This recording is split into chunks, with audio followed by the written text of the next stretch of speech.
যদি আপনার মৃত মা বাবাকে আপনি স্বপ্নে দেখেন, অথবা আপনার দাদা দাদি, নানা নানি যারা মৃত, তাদেরকে যদি আপনি স্বপ্ন দেখেন, যে কোনো আত্মীয় স্বজন অথবা অন্য যে কোনো মৃত মানুষ যদি স্বপ্নে দেখেন, এর ব্যাখ্যা কি? কেন তারা আপনার সাথে স্বপ্নে দেখা করলো? তার কি কোনো বিপদ আছে, নাকি আপনাকে তারা কোনো ইশারা দিতে চাচ্ছে, নাকি আপনাকে তারা কোনো সতর্ক করতে চাচ্ছে? প্রতিটি মুসলমান নর ও নারীর জন্য এই বিষয়টা জানা থাকা দরকার। আপনার যদি কোনো একজন আত্মীয় স্বজনও মারা গিয়ে থাকে, পুরো বংশ বা ফ্যামিলির মধ্যে যে কেউ এই ভিডিওটা কোনোভাবে মিস করবেন না। মৃত মানুষ, মরা মানুষ জীবিত মানুষকে স্বপ্নে কেন দেখা দেয়? তারা কি বুঝাইতে চায়? ইসলাম এ বিষয়ে কি ব্যাখ্যা দিচ্ছে?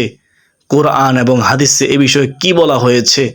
আজকে এই বিষয়টা আমি আপনাদেরকে কোরআন হাদিস থেকে জানাবো। আমি অনুরোধ করব, ভিডিওটা কেউ টেনে টেনে দেখবেন না, তাহলে আপনি সম্পূর্ণ বিষয়টা শুরু থেকে শেষ পর্যন্ত ভালোভাবে বুঝতে পারবেন না। তো চলুন, বেশি কথা বাড়াবো না, মূল আলোচনা শুরু করে দেই। শুধু ছোট্ট একটা অনুরোধ করব আপনাদের কাছে, যারা যারা ভিডিওটি দেখতেছেন, ভিডিওতে শুধু একটি লাইক করে দিন এবং কমেন্টে আলহামদুলিল্লাহ লিখুন, আপনার মূল্যবান মতামত জানান।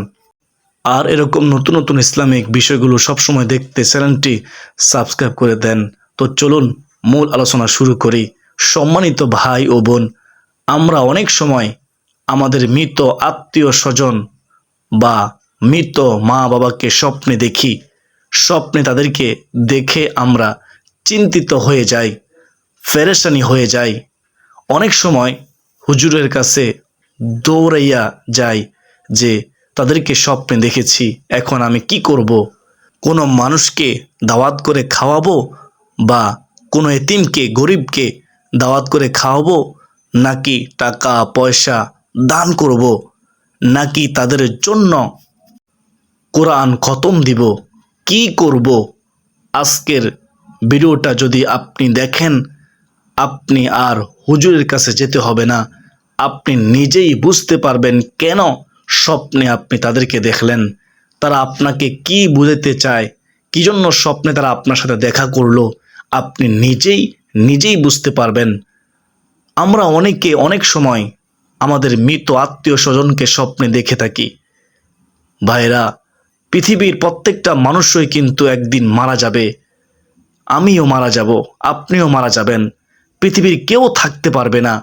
পৃথিবীর প্রত্যেকটা মানুষ সব কিছু অবিশ্বাস করলেও মৃত্যু নিয়ে কেউ অবিশ্বাস করে না, সবাই বিশ্বাস করে। পৃথিবীর যে সকল অমুসলিম বেঈমানরা আল্লাহকে বিশ্বাস করে না, হাসর, মিজান, পুলসিরাত, জান্নাত, জাহান্নাম কিছুই তারা বিশ্বাস করে না, তারাও দেখবেন মৃত্যুকে বিশ্বাস করে। মরতে হবে একদিন, এটা তারা বিশ্বাস করে। সবাই মরতে হবে। আল্লাহ তাআলার প্রিয় বান্দা হোক বা দুশ্মন হোক, শত্রু হোক, জালেম হোক, ভালো হোক, সবাই একদিন মারা যাবে।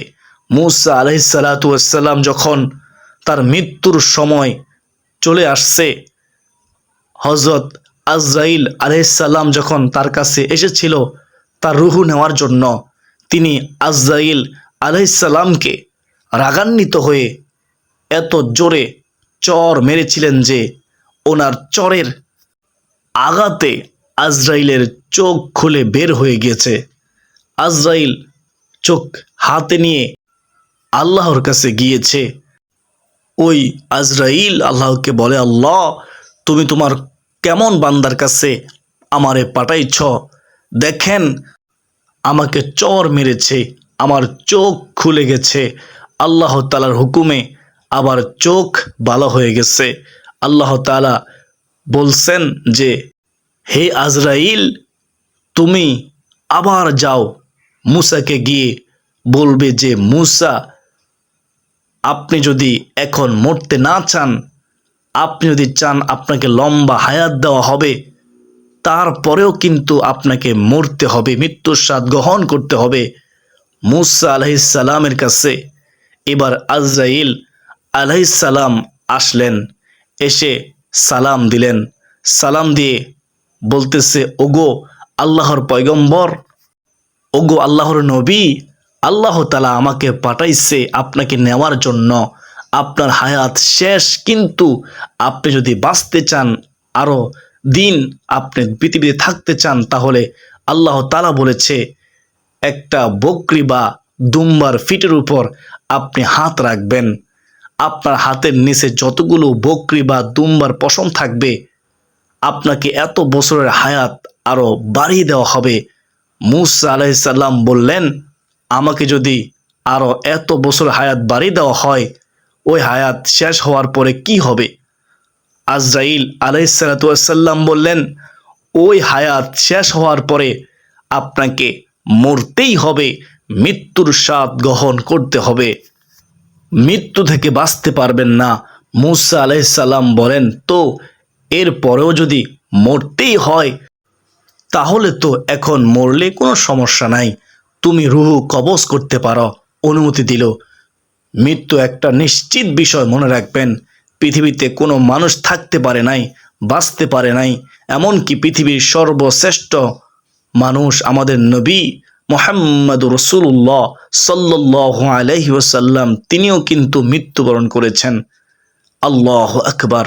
আল্লাহর নবী যেদিন এ দুনিয়া ত্যাগ করেছেন, ওই সময় আল্লাহর নবীর কন্যা মা ফাতেমা রাদিয়াল্লাহু তাআলা আনহা দেখলেন কে যেন দাঁড়িয়ে আছে দরজার সামনে, কে যেন বারবার শুধু সালাম দিতেছে, দরজার সামনে দাঁড়িয়ে দাঁড়িয়ে বারবার শুধু সালাম দিতেছে। আল্লাহর নবী বলতেছে, মা ফাতেমা দেখো না, দরজায় দাঁড়াই কে বারবার সালাম দিতেছে, দরজাটা খুলে দাও। হযরত ফাতেমা রাদিয়াল্লাহু তাআলা আনহা ঘরে দরজা খুললেন। ঘরে দরজা খুলে উনি আশ্চর্য হয়ে দেখলেন এমন একজন মানুষ দরজায় দাঁড়িয়ে আছে, যে মানুষকে তিনি আগে কোনোদিন দেখেন নাই। ফাতেমা রাদিয়াল্লাহু তাআলা আনহা বলতেছেন যে, আব্বাজি, এমন একজন মানুষ আমাদের ঘরে দরজায় দাঁড়িয়ে আছে, যারে আমি জিন্দেগিতে কোনো দিন দেখি নাই, জীবনে কোনো দিন দেখি নাই। যে মানুষের চেহারা মক্কা মদিনার কোনো মানুষের চেহারার সাথে মিল নাই। আল্লাহর নবী বুঝতে পারেন এটা আর কেউ না, এটা হলো আজরাইল আলাইহিসসালাতু ওয়াসসালাম। আল্লাহর নবী বললেন যে, মা, এটা হলো সেই আজরাইল যিনি মানুষকে সমস্ত মায়ার বন্ধন ছিন্ন করে নিয়ে যায়। ফাতেমা বলতেছে, ইয়া রাসূলুল্লাহ, আপনি আজকে কয়েকদিন যাবত অসুস্থ, আজকে আজরাইল আমাদের বাসায় কেন আসছে?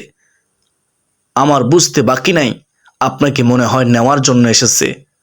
আমি আজরাইলকে ঘরে ঢুকতে দেব না, আপনাকে নিয়ে যেতে দেব না। আল্লাহর নবী সাল্লাল্লাহু আলাইহি ওয়াসাল্লাম বললেন যে, মা, আজরাইল কিন্তু কারোর দরজায়, কারোর ঘরে পারমিশন বা অনুমতি নিয়ে ঢুকে না, তার অনুমতি দরকার নাই। সে অনুমতি ছাড়া রাজা, বাদশাহ, নবী, অলি, গাউস, কুতুব সবার ঘরে ঢুকতে পারবে, কিন্তু আমি নবীর ঘরে সে অনুমতি নিয়ে ঢুকতে চায়। এটা আমি নবীর সম্মান, ইজ্জত, সুবহানাল্লাহ, আমি নবীর মর্যাদা। সুতরাং আজরাইলকে ঘরে আসতে অনুমতি দিয়ে দাও। আজরাইল আলাইহিসসালাতু ওয়াসসালাম ঘরের মধ্যে আসলেন। এসে নবীজি সাল্লাল্লাহু আলাইহি ওয়াসাল্লামকে সালাম দিলেন আর বললেন, ইয়া রাসূলুল্লাহ, ইয়া হাবিবাল্লাহ, নবী গো, আপনাকে নেওয়ার জন্য আল্লাহ আমাকে পাঠাইছে। আল্লাহর নবী বলতেছে, আজরাইল একটু দাঁড়াও, একটু অপেক্ষা করো, দেখি আল্লাহর পক্ষ থেকে জিব্রাইল কি ওহী নিয়ে আসতেছে। জিব্রাইলের পক্ষ থেকে, আল্লাহর পক্ষ থেকে ওহী ছাড়া তো আমি কোনো কিছু করি না বা বলিও না। একটু পরে জিব্রাইল আলাইহিসসালাতু ওয়াসসালাম এসেছে। এসে বলতেছে, নবীজি সাল্লাল্লাহু আলাইহি ওয়াসাল্লাম, হে নবী, আপনিও মরণশীল, আপনার শত্রু বন্ধু যারা আছে তারাও মরণশীল। জিব্রাইল এই আয়াত শুনে নবীকে ইঙ্গিত দিছে, নবী, আপনাকে মরতে হবে, সবাই মারা যাবে, বাঁচার কোনো উপায় নেই। তো পৃথিবীর সবাই মরতে হয়, সবাই মারা যাবে, তো আমাদের অনেকের মা বাবা, আত্মীয় স্বজন, দাদা দাদি, নানা নানি, শ্বশুর শাশুড়ি, ভাই বোন, কাকা কাকি, মামা মামি, যে কোনো আত্মীয় স্বজন কারো না কারোর কবরে তো আছেই অবশ্যই। আপনার হয়তো মা অথবা বাবা অথবা দাদা অথবা নানা অথবা দাদি বা আপনার পরিবার বংশের যে কেউ আত্মীয় স্বজন অবশ্যই কিন্তু কবরে আছে। এখন অনেক সময় তারা স্বপ্নে এসে দেখা দেয়, স্বপ্নে আসে। এগুলো কেন হয় আমি এই ভিডিওর শেষে সবচেয়ে গুরুত্বপূর্ণ একটা বিষয় বলবো ইনশাআল্লাহ। যেই বিষয়টা যদি আপনি মুসলমান হয়ে থাকেন অবশ্যই জানা দরকার, নারী পুরুষ সবার এই বিষয়টা জানা দরকার। আপনার কোনো একজন আত্মীয় স্বজনও যদি কবরে থাকে অবশ্যই এই বিষয়টা জেনে যাবেন, যে বিষয়টা শেষে আমি বলবো ইনশাআল্লাহ। তো বলতেছিলাম যে আমাদের সবার কারো না কারো আত্মীয় স্বজন কবরে আছে।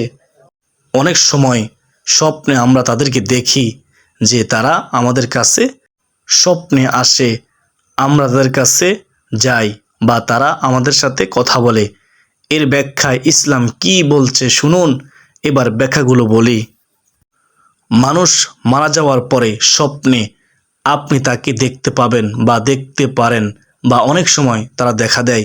এক নম্বর, তারা কেন দেখা দেয় এর একটা ব্যাখ্যা হলো, আমরা অনেক সময় মনে মনে যেটা বেশি ভাবি, চিন্তা করি, যেটা বেশি কল্পনা করি, অনেক সময় স্বপ্নেও সেটাই আমরা দেখি। মানুষ সারাদিন যা কল্পনা করে, যা ভাবে, সেটাই সে স্বপ্নে দেখে। তো অনেক সময় আমাদের অনেক প্রিয় মানুষ, কাছের মানুষ, নিজের মা বাবা, স্ত্রী বা নিজের অনেক কাছের মানুষ মারা গেলে আমরা অনেক দিন যাবৎ শুধু তার কথা মনে করি, তার কথা ভাবি, চিন্তা করি, তার সাথে চলাফেরার স্মৃতিগুলো মনে করি, এগুলো ভাবি। এজন্য অনেক সময় তাদেরকে স্বপ্নে বেশি বেশি দেখে থাকি। এটা হলো এক নম্বর ব্যাখ্যা। তবে গুরুত্বপূর্ণ ব্যাখ্যাগুলো সামনে আসতেছে। তো আপনি সারাদিন যে বেশি বেশি ভাববেন, কল্পনা করবেন, স্বপ্ন তাকে দেখবেন, এটা হলো এক নম্বর ব্যাখ্যা। দুই নম্বর ব্যাখ্যা হলো, স্বপ্নে অনেক সময় দুইভাবে আত্মীয় স্বজনকে দেখা যায়। একভাবে হলো আপনি তাদেরকে দেখলেন যে তারা খুব খুশি, হাসি খুশি অবস্থায় আছে, তারা খুব সুখে শান্তিতে আছে, স্বপ্নে দেখলেন, এটা তো আলহামদুলিল্লাহ ভালো, মঙ্গল, কল্যাণ। আবার আরেকভাবে দেখা যায় যে আপনি দেখলেন যে তারা খুব কষ্টে আছে, তারা কান্না করতেছে, বা তারা আপনার কাছে সাহায্য চাইতেছে, বা তারা খুব বিপদের মধ্যে পড়ে আছে। আপনি স্বপ্নে দেখতেছেন, এটা কিন্তু ভয়ঙ্কর এবং এটা কিন্তু অনেক বিপদের একটা সংকেত। এমন স্বপ্ন দেখলে আপনি কি করতে হবে সেটাও বলতেছি। আবার অনেক সময় এমনভাবে স্বপ্নে দেখে যে আপনি স্বপ্নে দেখলেন আপনার কোনো আত্মীয় স্বজন বা মা বাবাকে সুখেও দেখেন নাই বা কষ্টেও দেখেন নাই, কিন্তু বারবার শুধু দেখেন, প্রত্যেক দিন দেখেন, কয়েকদিন পর পরই দেখেন। এগুলো দেখলে আপনাকে কি করতে হবে, আপনার করণীয় কি, চলুন সে বিষয়টা এখন একটা একটা করে বলি। আপনি যদি আপনার আত্মীয় স্বজনকে কোনো কষ্টে দেখেন, কোনো বিপদে আছে দেখেন, বা কোনো সমস্যায় পড়ে আছে দেখেন, আপনি সাথে সাথে আপনার সে আত্মীয় স্বজনের জন্য আল্লাহর কাছে বেশি বেশি কান্নাকাটি করবেন, বেশি বেশি মাপ চাইবেন, বেশি বেশি তওবা করবেন, এবং তার জন্য আপনি বেশি বেশি দান সৎকা করবেন। তার উসিলায় আপনি তাকে উদ্দেশ্য করে এতিম গরিব অসহায়কে খানা খাওয়াবেন। খানা খাওয়ালে, তার জন্য দান করলে, তার জন্য কোরআন খতম দিলে, সওয়াব পাঠাইলে, হাদিসে আসছে এগুলো সে কবরে পায় সৎকা জারিয়া হিসেবে। এগুলো সে কবরে পেয়ে সুখের শান্তি থাকবে।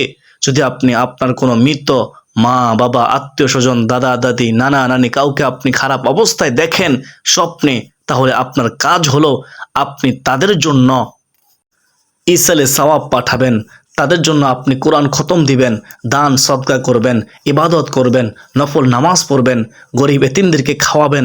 এটা হলো এক নম্বর ব্যাখ্যা।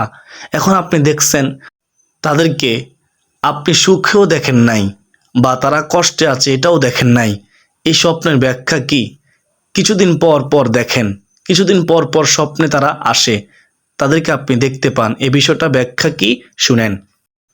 এই বিষয়টার ব্যাখ্যা হলো, অনেক সময় মানুষ কবরে অসহায় থাকে। হাদিসের মধ্যে আসছে যে সবচেয়ে বেশি অসহায়, হাদিসের মধ্যে আছে সে সবচেয়ে বড় অসহায় ও এতিম। যারা কবরে গেছে তারা সবচেয়ে বড় অসহায়। হাদিসে আল্লাহর নবী বলেছেন, একটা সাগরে একটা মানুষ ডুবে যাইতেছে, ওই ডুবে যাওয়া মানুষটা সাগরে যেমন অসহায়, যেমন সে সব দিকে শুধু তাকায়া থাকে, কোনো সাহায্য নিয়ে আসে কেউ নেই, তাকে তুলতে আসে কেউ কি তাকে উদ্ধার করতে আসে। আল্লাহর নবী বলেন, কবরে থাকা ব্যক্তিটাও সবসময় দুনিয়ার তার আত্মীয় স্বজনের দিকে তাকায়া থাকে, তার আত্মীয় স্বজনের দিকে সে সবসময় অপেক্ষায় থাকে, তার জন্য কেউ কি একটু সওয়াব পাঠাবে, তার জন্য কেউ কি একটু দোয়া পাঠাবে, তার জন্য কেউ কি একটু আমল পাঠাবে। এভাবে অসহায়ের মতো তাকায়া থাকে কবরে। যেদিন চলে গেছে সেদিন থেকে এই বিষয়টা আপনি বুঝবেন সেদিন, যেদিন আপনি কবরে যাবেন। সেদিন বুঝতে পারবেন কবরে থাকা ব্যক্তিটা কত বড় অসহায়, কত সে কষ্টে আছে। দুনিয়ার মানুষ এদিকে তাকায়া থাকে। অনেক মানুষ তো এমন আছে, ওই যে মা বাবাকে কবরে রেখে আসছে, হায়রে মা বাবাকে ভুলেই গেছে, বছরে একবারও মা বাবার কথা মনে পড়ে না। বছর কি বছর চলে যায়, মা বাবার চেহারাটাও তার মনে পড়ে না। হয়তো আপনার মা বাবা কবর থেকে ডেকে ডেকে বলে, এরে সন্তান, আমি মা বাবাকে ভুলে আরামে খাও, আরামে ঘুমাও, আরামে চলাফেরা করো, অথচ আমি মা বাবা দুনিয়াতে থাকতে তোমাকে দূরে রাইখা কোনোদিন ভালো খাবার খাইতে পারিনি, তোমাকে দূরে রাইখা কোনোদিন আমি ভালো কোনো কিছু খাইতে পারিনি। তুমি যখন বাড়ি থেকে দূরে থাকতা আমি ভালো কোনো খাবার খাই নাই, তোমার জন্য রেখে দিতাম, তুমি আসলে পরে খাইতাম।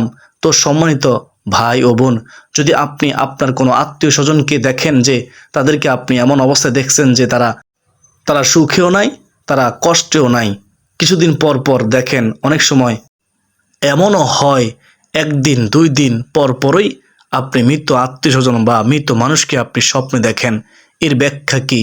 এর ব্যাখ্যায় বলা হয়েছে যে কবরে যখন কোনো ব্যক্তি কোনো বিপদে থাকে, সমস্যায় থাকে, তখনই সে জীবিত আত্মীয় স্বজনদেরকে বারবার দেখা দেয়। সে বারবার স্বপ্নে তাদের কাছে আসে।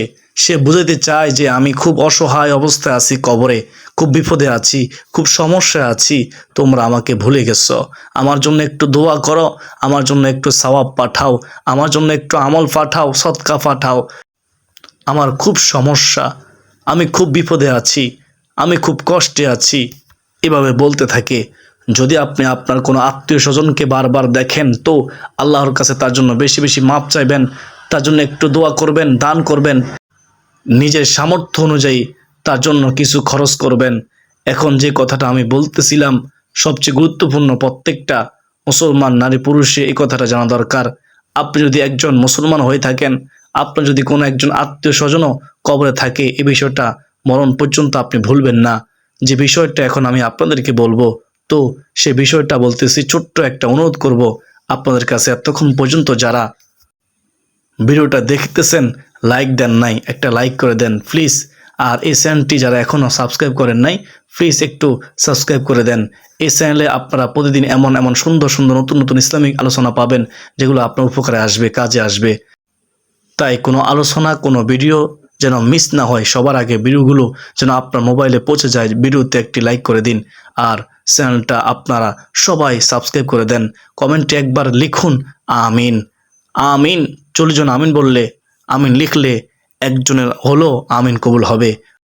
আল্লাহ তাআলা আপনাদের মৃত মা বাবা, দাদা দাদি, নানা নানি, আত্মীয় স্বজন সবাইকে মাফ করবে। সবার জন্য আমি দোয়া করব। যারা যারা চ্যানেলটি সাবস্ক্রাইব করে ভিডিওতে লাইক করে কমেন্টে আমিন লিখবে, সবার আত্মীয় স্বজনদের জন্য আমি দোয়া করব ইনশাআল্লাহ। তো যে গুরুত্বপূর্ণ বিষয়টা আমি আপনাদেরকে বলবো সেটা হলো, কিতাবের মধ্যে এসেছে কোনো ব্যক্তি মারা যাওয়ার পরে তার আত্মীয় স্বজনরা যদি কোনো ভালো কাজ করে, নেক কাজ করে, এগুলো সওয়াব সে কবরে পায়। এই কথাটা আমরা অনেকে জানি, কিন্তু যে বিষয়টা জানি না সেটা হলো, আপনার কোনো আত্মীয় স্বজন কবরে রেখে আপনি যদি কোনো গুনাহ করেন, উল্টাপাল্টা চলাফেরা করেন, তাহলে এর ধাক্কা, এর আযাব গজব কিন্তু আপনার মৃত মা বাবা কবরে পাইতে থাকে, নাউজুবিল্লাহ। আপনি আপনার মা বাবা দুনিয়াতে নাই, দাদা দুনিয়াতে নাই, তারা কবরে আছে। আপনি যখন এই দুনিয়াতে গুনাহ করবেন, আল্লাহর নাফরমানি করবেন, এই গুনাহের একটা ভার, এই গুনাহের একটা আযাবের অংশ কিন্তু আপনার বাবা মা কবরে পাবে। তাই আমি যে বিষয়টা বলবো, ভাইরা, আপনারা কোনো আত্মীয় স্বজন যদি কবরে থাকে, সাবধান, কোনো গুনাহ করবেন না। আপনার গুনাহের কারণে তারা কবরে শাস্তি পায়, আপনার গুনাহের কারণে আপনার মা বাবা কবরে থাকলে তারা কবরে কষ্ট পায়, আযাব হবে তাদের। আপনার মৃত মা বাবা কবরে কষ্ট থাকে, বিপদে থাকে, হয়তো আপনি সেটা বুঝতে পারেন না। তাই আপনি মরণ পর্যন্ত চেষ্টা করবেন কোনো গুনাহ না করার জন্য। আপনার গুনাহের কারণে আপনার মৃত মা বাবা আত্মীয় স্বজনরা কবরে কষ্ট পাবে। আল্লাহ তাআলা আমাকে, আপনাকে, আমাদের সবাইকে আমাদের মা বাবার জন্য সবসময় দোয়া করার তৌফিক দান করুন। বেশি বেশি মা বাবার জন্য দোয়া করবেন, জীবিত থাকুক আর মৃত হোক। রব্বির হামহুমা কামা রব্বায়ানি সগীরা।